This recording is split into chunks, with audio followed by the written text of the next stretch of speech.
हरे कृष्णा, राधे राधे। माघ के इस महीने में और मकर संक्रांति के इस पावन समय में आपके लिए श्री हरि विष्णु के चरणों में प्रार्थना करती हूँ कि भगवान विष्णु आपको और आपके परिवार को चांद सी शीतलता, शुभता, कोमलता, उदारता और प्रेम लता प्रदान करे। माँ लक्ष्मी की कृपा बरसे, मन की इच्छाएं पूरी हो, जीवन में ना कोई कमी हो, भक्ति की भरमार हो, प्यार अपरंपार हो। अब आज इस वीडियो में आपको यमराज के व्रत की कहानी और आरती बताती हूँ। इस कहानी का संकल्प मकर संक्रांति से ही लिया जाता है। पूरे साल नियम से हर संक्रांति पर व्रत, पूजा, कहानी और आरती कही सुनी जाती है। फिर अगले साल मकर संक्रांति पे ही इसका उद्यापन करके यमराज के निमित्त दान किया जाता है। इस तरह करने से अकाल मृत्यु के भय से मुक्ति मिलती है। पूरे वर्ष यमराज की कथा सुने और पूजा करें। इसमें कभी भी नागा नहीं करनी चाहिए। ऐसा ना हो कि कोई संक्रांति पे आपको कोई फंक्शन पे जाना है, कुछ करना है तो बीच में छोड़ना नहीं चाहिए। जिस घर में स्त्री या पुरुष इस धर्मराज की कथा को श्रद्धा पूर्वक पढ़ते या सुनते हैं, वो सभी दुखों से मुक्त हो जाते हैं। धर्मराज की कथा सुनने वाले को यमलोक के मार्ग में कोई कष्ट नहीं होता। उन्हें बहुत जल्दी स्वर्ग और मोक्ष मिलता है। आपको पता ही है, यमराज इंसान की मृत्यु के बाद उसे जैसे कर्म किए होते हैं उसी के हिसाब से आत्माओं को स्वर्ग या नरक में भेजते हैं। जिन लोगों के कर्म अच्छे नहीं होते उनकी आत्मा को बहुत तरह की यातनाएं भुगतनी पड़ती है, कष्ट भुगतने पड़ते हैं। और ये जो दंड होता है वो यमराज के द्वारा ही दिया जाता है। यमराज को धर्मराज के नाम से भी जाना जाता है क्योंकि ये धर्म का पालन करते हैं। अब मैं आपको अति पावन धर्मराज जी की कथा बताती हूँ। धर्मराज की इस कथा में ही व्रत की विधि भी बताई गई है और उद्यापन की विधि भी। इस कथा का वृतांत हमें सौर पुराण वैवस्वत खंड में मिलता है। शुरू करते हैं। प्रेम से, मन से, भाव से सुनिएगा। बोलो धर्मराज की जय। एक समय की बात है, नैमिषारण्य तीर्थ में शौनक आदि 88,000 ऋषिगण परम श्रद्धा के साथ पुराणों के ज्ञाता सूत जी महाराज से पूछने लगे, हे सूत जी, हम आपके श्रीमुख से धर्मराज जी की कथा और उसका विधान तथा महत्तम सुनना चाहते हैं, सो आप कृपया करके हमें वो सुनाइए। श्री सूत जी महाराज बोले, हे ऋषियों, आप लोगों ने सभी मनुष्यों के कल्याण की कामना से ही ये पूछा है, इसलिए आज मैं आप लोगों को धर्मराज की कथा सुनाता हूँ। सारे तीर्थ तथा व्रत करने के बाद भी अलग अलग तरह के दान देने वाला मनुष्य भी जिनकी उपासना किए बिना पूर्ण सुख का भागी नहीं बन सकता, उनकी एक अति प्राचीन कथा सुनाता हूं। आप सभी ध्यान से सुने। प्राचीन काल की बात है। राजा प्रभुवाहन महोदयपुर में राज्य करते थे। वे बड़े ही दयालु, धार्मिक तथा गौ और ब्राह्मण और अतिथियों का पूजन करने वाले थे। उनके राज्य में हरिदास नाम का एक महाविद्वान ब्राह्मण रहता था। उनकी पत्नी भी बड़ी धर्मवती और सुशील थी। उनका नाम गुणवती था। दोनों पति पत्नी भगवान विष्णु के सेवक थे। उन्होंने सभी प्रकार के व्रत किए, पर धर्मराज के नाम से कभी कोई सेवा, दान, पूजा नहीं की थी। बड़ी श्रद्धा के साथ वो गणेश जी की, चंद्रमा की, हरतालिका तीज व्रत की, एकादशी की, सभी व्रतों का पालन करते। महाशिवरात्रि व्रत रखते, कृष्ण और राम जन्माष्टमी का व्रत करते, अतिथि का सत्कार भी करते। इस प्रकार धर्मपरायण ब्राह्मण दंपति वृद्धावस्था को प्राप्त हुए। एक दिन गुणवती मृत्यु को प्राप्त हुई। धर्म आचरण के प्रभाव से उनको यमदूत आदर पूर्वक यमलोक को ले गए। दक्षिण दिशा में पृथ्वी से ऊपर धर्मराज का बहुत बड़ा लोक है, जो कि पापियों के लिए बहुत भयानक जगह है। धर्मराज का लोक चौकोर है और उसके 4 द्वार हैं। उस पुर के बीचों बीच धर्मराज का सिंहासन है।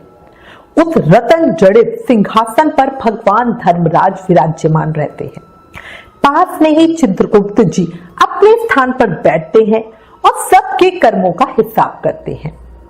यमदूत गुणवती को लेकर वहां पहुंचे। चित्रगुप्त जी ने उनके सभी कर्मों का हिसाब किया। गुणवती के धर्माचरण और पतिव्रत धर्म का लेखा देखकर चित्रगुप्त बहुत प्रसन्न हुए, पर कुछ उदासी के साथ गुणवती के सभी कर्मों को धर्मराज को सुनाया। गुणवती के कर्मों को सुनकर धर्मराज जी भी थोड़ा परेशान हो गए। अब ये देखकर गुणवती ने कहा, हे प्रभु, मैंने अपनी समझ के अनुसार जीवन में कोई दुष्कर्म नहीं किया, फिर आप अपनी उदासी का कारण मुझे बताने की कृपा करें। धर्मराज ने कहा, हे देवी, तुमने व्रत आदि से सभी देवों को संतुष्ट किया, लेकिन मेरे नाम से कभी भी कोई दान पुण्य नहीं किया। अब ये सुनकर गुणवती ने कहा, हे धर्मराज, मेरा अपराध क्षमा करें। मैं आपकी उपासना नहीं जानती, मुझे नहीं पता आपकी किस प्रकार पूजा की जाती है। आप कृपया करके इसका कोई उपाय बताएं जिससे सभी मनुष्य आपके कृपा पात्र बन सके। यदि मैं आपके मुख से आपकी भक्ति मार्ग को सुनकर वापस मृत्यु लोक में जा सकूंगी तो आपको संतुष्ट करने का प्रयास जरूर करूंगी। अब धर्मराज ने कहा, सूर्य भगवान के उत्तरायण में जाते ही जो महापुण्यवती मकर संक्रांति आती है, उस दिन से मेरी पूजा शुरू करें। इस प्रकार पूरे वर्ष भर मेरी कथा सुने और पूजा करें, इसमें कभी नागा नहीं हो। आपातकाल आने पर भी मेरे धर्म के इन 10 अंगों का पालन करना। धृति यथा लाभ संतोष, मतलब जैसा भी समय हो उसमें संतोष करना। क्षमा यम नियम द्वारा मन को वश में करना। किसी की वस्तु को नहीं चुराना। मन से पर स्त्री या पर पुरुष से बचना, यानी मन, बुद्धि और शारीरिक शुद्धि करना। इंद्रियों को वश में रखना। बुद्धि की पवित्रता, यानी मन में बुरे विचार ना आने देना। शास्त्र विद्या का स्वाध्याय करना, यानी पूजा पाठ, कथा श्रवण या व्रत रखना। और दान पुण्य करना। सत्य बोलना, सत्यता का व्यवहार करना, क्रोध ना करना। ये धर्म के 10 लक्षण बताए गए हैं। और मेरी कथा को नियम से सुनना या सुनाते रहना। यथाशक्ति दान पुण्य और परोपकार के कार्य करते रहना। वर्ष भर बाद जब दोबारा मकर संक्रांति आए तो इस व्रत का उद्यापन करें।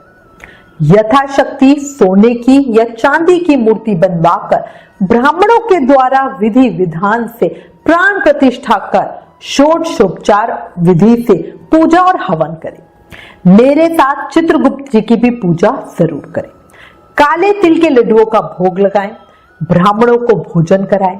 बांस की टोकरी में 5 सेर धान या ज्वार रखकर ब्राह्मणों को दान दें। स्वर्ग प्राप्ति के लिए स्वर्ण का भी दान करें।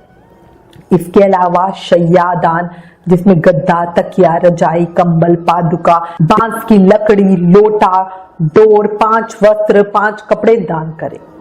यदि सामर्थ हो तो मेरे निमित्त श्वेत या लाल और चित्रगुप्त जी के निमित्त काली गाय दान करें। अब इतनी बात कह के धर्मराज जी चुप हो गए। धर्मराज जी की बातें सुनकर गुणवती ने विनती के साथ कहा, हे प्रभु, मुझे फिर से पृथ्वी लोक पर वापस जाने दे, जिससे मैं खुद आपके व्रत को करूंगी और आपके इस व्रत का प्रचार करूंगी, ताकि और लोग भी आपके इस व्रत को कर सके। धर्मराज जी ने इसके लिए सहमति दे दी। सहमति देते ही गुणवती के शरीर में जान आ गई। उसके पुत्र आदि बड़े प्रसन्न हुए। उसने सभी बातें अपने पति को बताई। मकर संक्रांति आते ही दोनों ब्राह्मण दंपति ने धर्मराज के निमित्त व्रत शुरू कर दिया। 1 साल के बाद इस व्रत का उद्यापन किया। इस व्रत के प्रभाव से उन दोनों को स्वर्ग की प्राप्ति हुई। इसके बाद सूत जी ने शौनक आदि ऋषियों से कहा, हे ऋषियों, जिस घर में स्त्री या पुरुष इस धर्मराज की कथा को सदा पूर्वक रोज पढ़ते या सुनते हैं, वो सभी दुखों से मुक्त हो जाते हैं। इसमें कुछ भी संदेह की बात नहीं है। धर्मराज की कथा सुनने वाले को यमलोक के मार्ग में कोई कष्ट भी नहीं होता, उन्हें शीघ्र ही स्वर्ग और मोक्ष मिल जाता है। इति श्री सौर पुराणे व्यवस्थे खंडे श्री धर्मराज कथा संपूर्ण। अब धर्मराज जी की आरती करेंगे।